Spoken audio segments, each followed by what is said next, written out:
It's the most important map of your entire year, and you decide to play this. Yes, we're talking about SR versus Team Liquid Brazil in the Game Changers Championship final. And let's talk about SRG's comp, because to me, playing Breach in general at this point in the game, after Breach got nerfed, after Breach was already terrible, doing that just is criminal in and of itself. But playing solo Waylay with Breach Fade, like this doesn't make sense. Because if you think about what does Waylay actually do, right? When Waylay is used well, what does Waylay do? Well, it's often actually set up someone else, right? So if you think about this comp, we've got a ton of setup. We've got an agent who helps set people up. We've got an agent who helps set people up. We've got an agent who helps set people up. We got no one who's actually the one going and getting the kills. And that is what we're going to talk about in the first part of this video. And then we're going to swap sides and talk about some of the nice things that Team Liquid did. So let's begin here with round number 3, the bonus round, which is actually a round that they win here, SRG, but I think it does highlight some of the problems that you're going to see, throughout the first part of this video. And they did play generally fairly slow, like they do in this round just here. We're going to see we get an early mid-skirmish just there.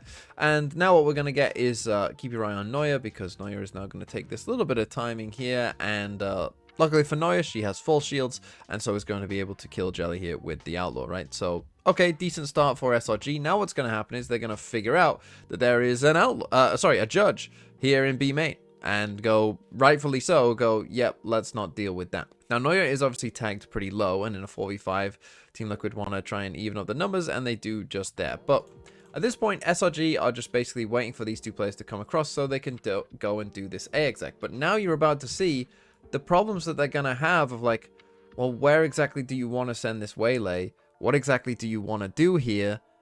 And you'll see that they get, I would say, quite fortunate to win this round. The back of Daiki. At least Issa, she's still got the molly and it goes down. Oh my god, Daiki!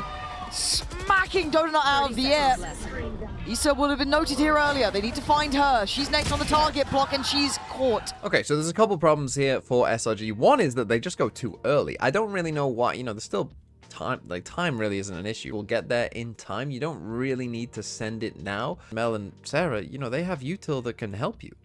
Right, so I don't really know why they do a two-person exec here and kind of rush this, but when they do, you see part of the problem, right? We're going in with this breach flash. Dodonot's going to go in, and it's like, okay, we're going into the smoke. There's someone in the smoke, right? Not ideal. And then, you're in a tough spot. And again, I think if they don't get this spam kill, so Daiki actually now drops down just there, right? And it's now just going to die, I think, to a spam because the Viper wall is up here. I'm not actually sure if Sarah actually saw Daiki there fall or not, but they get that kill. But without that kill, they're in a lot of trouble. Because see, with this Astra Suck here, now you've got no duelist there, they're just running into this. And again, if the guns are better on the other side here for Team Liquid, or they don't get that spam kill, I think there's a very good chance that they actually lose this round, because, those things do happen. They're able to kind of manage it and get through the round. But you can see that, once we actually go for that exec, we had some problems. And if we skip ahead to round number 4, the very next round and first full gun round, SRG are just going to go for this straight A exec here, all grouped up as 5. But you'll see it just isn't good. They're one orb away from this Fade ultimate. Looks like Shopify want to gain this A main control again. You can see Mel has dropped the smoke. Jelly. It's completely cutting off Jelly's line. Yeah, but okay, Sarah gets that via Zera, quickly trying to backfill the space. And Mel just seemed a little lost on the pathing towards the site there. And now they have to try and recover the spike. This is all going completely wrong. It's such a good start. So yeah, this round goes wrong, even though we get the first kill somewhat for free here, right? And this half ended 7-5. This easily could have ended, by the way, I think this easily could have been a 9-3, 10-2 kind of half. And I think that SRG won quite a few of their rounds because there was, I think, a little bit of nerves going on from Team Liquid. And they were making a lot of aggressive solo play decisions like this, and it wasn't working out. But we don't even need to focus on that, because we see the problem inherent here with their comp is what happens here. Because Dodonot is going to entry here, right? So we're about to go in for Dodonot with the Oma Flash and whatever, with the Fade Hunt. So this time the timing is good, but then Dodonot has to recall back. So remember, at this point, they have, they're going in with their exec, they're doing it. They actually find the first kill here, don't forget as well. But then look at how bad it looks from this point on. Because Mel now is running in, and you might be like, what the hell is Mel doing?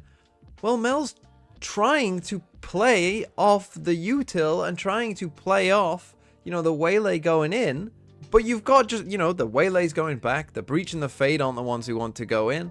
You know, Neuer's putting up the Viper stuff. So it looks awful, right? And then you drop the spike there. And now you're just in like a full, you know, try and rescue mission. That goes horribly as well. And that's the thing, you've got just setup agents, right? Like the whole point of Waylay, when you see Waylay, you know, used well, is that at this position here, you do have something like Fade Haunt, Waylay going in, saturate this player here. There's a second duelist, Yoru, Raze, whoever, right? Who's also coming in and is going to be the one to kill this person. And then you can then go into the site. But we see for SRG's version of it, we go in with Waylay, we TP back at the first sign of danger, and now look at the map.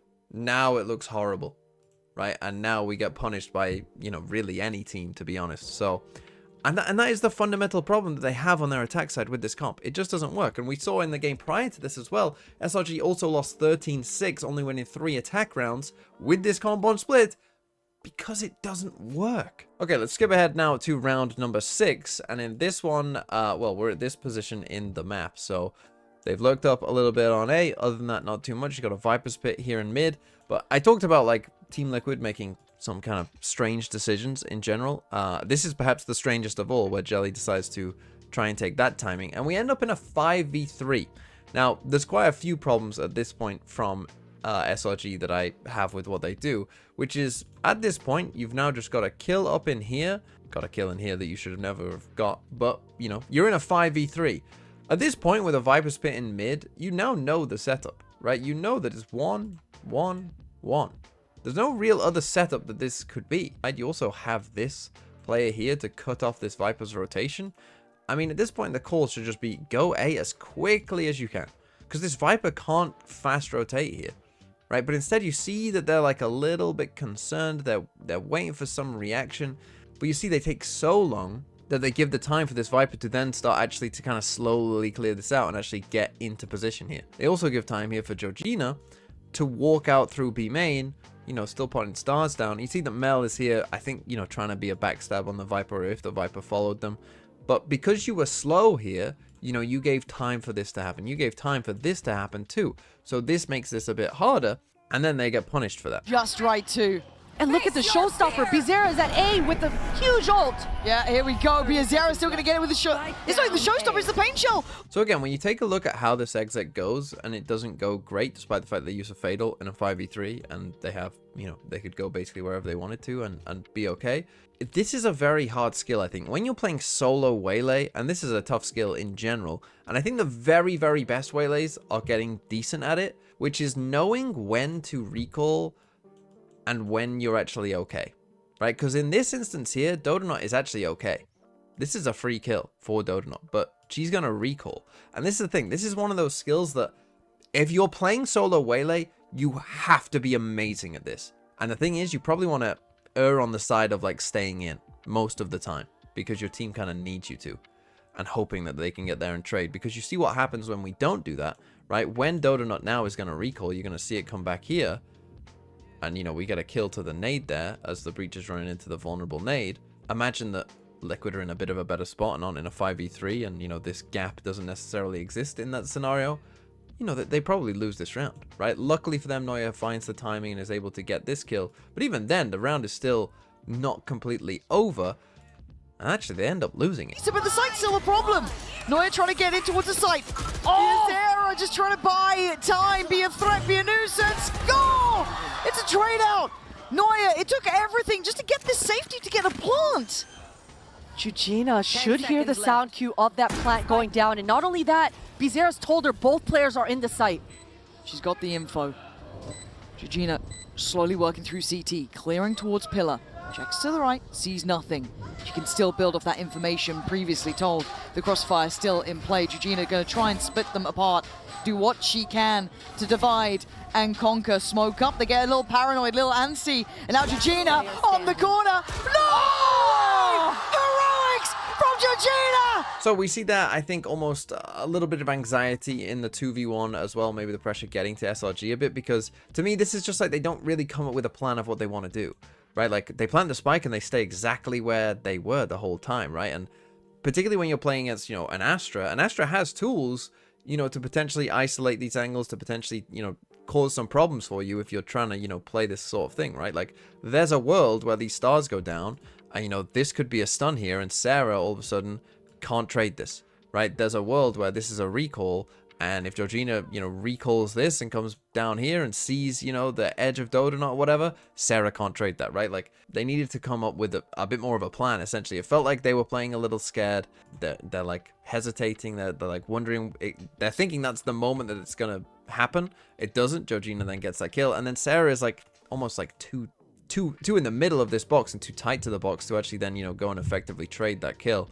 And yeah, obviously they end up losing it, and that's a pretty bad loss. But I don't just want to focus on SR, because of course the winners of Game Changers Champs was Team Liquid.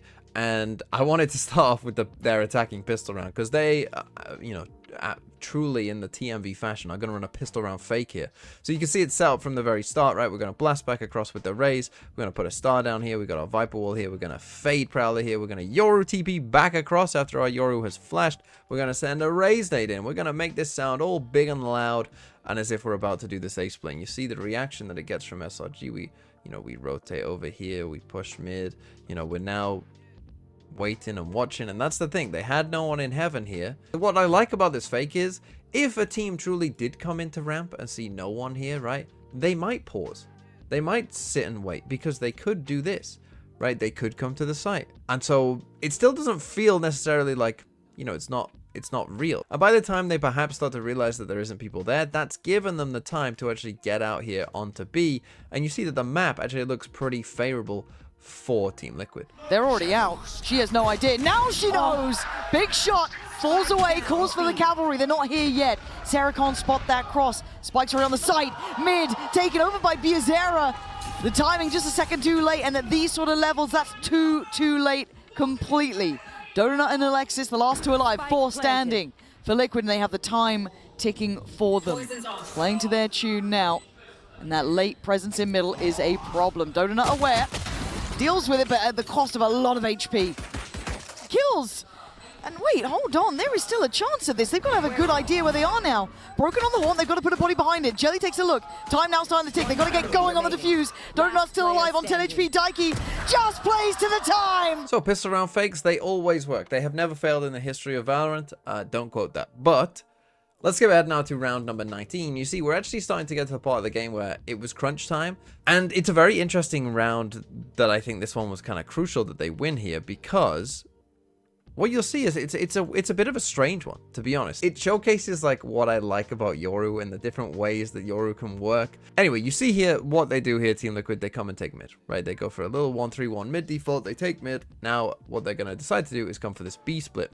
But the way that they work this B split, that everyone's going to come back apart from the Yoru, right? And you see a Yoru TP actually comes back here as a retreat option if necessary. Now, they have made a lot of presence and pressure in mid, so you see a Fatal actually comes out here from SRG, right? And that's going to hit no one, which perhaps then makes them think, okay, well, it probably isn't an A split. They probably are going towards B. You see they start shading towards B. But now we're going to get Jelly making some noise with some flashes. You see that forces a stun out here as well. So at this point, SRG perhaps feel like there is some pressure coming in here. But now eventually these guys are going to reveal themselves. And what you're going to see here is, I think the SRG think that this Yoru has TP'd back to the team, and this has become a full, just straight B exec. Whereas in what actually happens is, Jelly just sticks around and kind of just becomes a late backstab here, right? So you would look at this map and be like, actually, SRG are in a pretty good spot. You know, they got four players here. You'd think they'd be okay.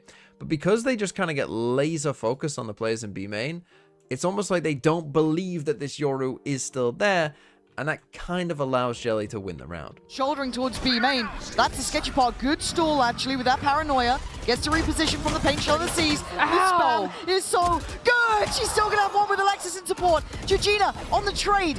Nice timing for the Horn to come in here, trying to slow things down. But look towards heaven. Look at Jelly. Her timing could not be better. She doesn't see Alexis. Now she does. Finds one, finds two. Huge impact. Sarah going wild on the site. 10 seconds. Wrong pace. Daiki again holding down this site. And no, Donut's desperate. So the timing here from Jelly is really, really good, okay? Because you see quite often that people will generally go a bit too fast on lurks. You know, like this is a skill here. And Jelly is very, very patient here, right? These guys take contact. They make a lot of noise here, right? Still doesn't go. Still just waiting. Still just waiting. Trusting her teammates, you know, to do something. We go back 1-on-1 here.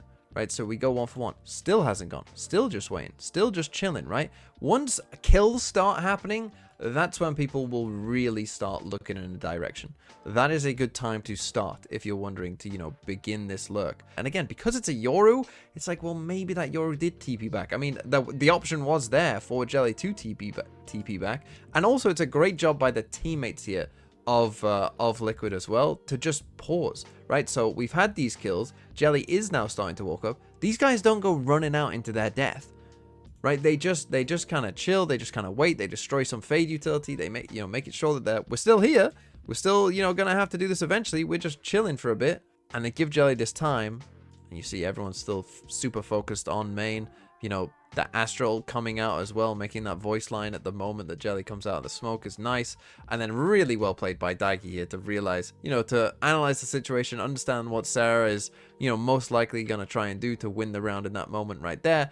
Doesn't let it happen, and they win the round. Really, really well played. And then it all ended here with round number 21. And in this one, it's going to be another little split mid-Viper's Pit coming out from Neuer here. And again, we see kind of, and again, I do have some problems with this mid-Viper Pit, and always have. Because to me, what this mid-Viper Pit does is it just makes your setup incredibly obvious. When you're the attackers here playing against the mid-Viper Pit, you know it's a 2-1-2. Also, you see the problems that it can give teams in terms of not knowing exactly where to rotate. So just take a look at this round from Team Liquid as they, you know, pressure out towards A. The Viper wall goes up, right? We make it feel like we could be coming up towards ramp here in a second. Fade Horn also goes up in towards ramp. We're pressuring both sides of the map.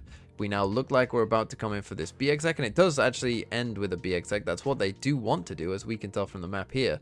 But they wait for Neuer. You know, Neuer's now going to come, throw this snakebite out here, right, to try and stop this exec coming in. But they just pause, right? And as they pause, if you take a look at where the map was when it looked like they were about to do an exec, you see that Sarah is on the way. Neuer is already here. These guys are fully focused in. They got 4-ish players here. But now that they just chill and wait for a bit, right, tick, tick, tick, wait, could have an insert in here towards ramp. Now Sarah's a bit worried, starts rotating completely. Neuer then has to, you know, try and keep the pit back up. And by the time we do this exec, so they're about to go in now, well, now it's a full 5v2. You don't have a snakebite to go and help. You're miles away. You're as far away as you possibly could be. Like, it is a 2v5 here. Against Double Duelist, 2v5 on an exec. Those odds aren't always great. Power position. Yeah, but she's been checkmated. Jelly going to open up the site here. Alexis trying to slow down the roll. Calling in the cavalry, calling in for help. But Neuer's got a judge. She's just going to dive in. Team Liquid, step by step, taking over the site. Neuer, how much more can one player do? You now have help. Sarah's here, but they go down swinging, but they're going down nevertheless. A 3v2. And Donut still a mile away from this. Sarah all alone, trying to find an avenue back, a way forward. Donut makes it over towards the site late, but better than never. Biazera back at the site. They're going to know it now. They know where they are. Biazera finds Donut. Oh, it's all over from Sao Paulo to Seoul. Team Liquid's road to